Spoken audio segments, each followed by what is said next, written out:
And now to the southern tip of Pine Island, where the wind-driven heavy rain is likely to bring some flooding as well. NBC2's Gage Goulding has been live showing us the deteriorating conditions in St. James City. Gage, how you doing at 11:10 here? Wet, very wet and very wind-torn, and that's what we've been dealing with since we got here hours and hours and hours ago, is that continuous downpouring and then the very high winds getting us in. Sorry, I was looking at something hitting my feet, and it's a coconut. I didn't know what that was. I didn't know if it was an animal. I was hoping it wasn't. So the coconut is a good thing we got.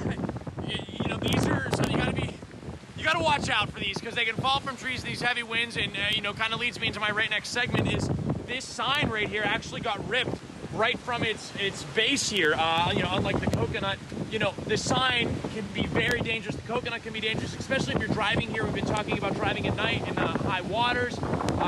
Something like that could just be absolutely dangerous, especially with these very gusty winds. Something like that, even a coconut could go through a window and injure you. So you got to make sure that you're on the lookout for those things. But one thing I want to point out, and this is just being observant, is this home right here. It's the southernest most home that we could find.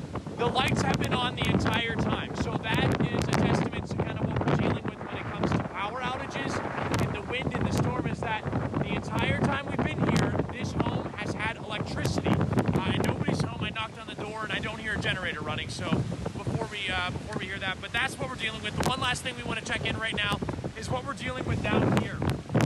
This is the water, and this is what we've been worrying about. And if you remember earlier today, I was actually standing way out there where you can't even see the water really receding about 30 yards, maybe up to 40 yards. And I was able to stand. I'm 6'2". I'm not a small guy, and I was able to stand underneath the dock over here. Now the water actually the whole way back up to where the shoreline is, and it's actually starting to erode over, and that's part of the storm surge that we're talking about and what we're seeing. So those are the key takeaways here on Pine Island.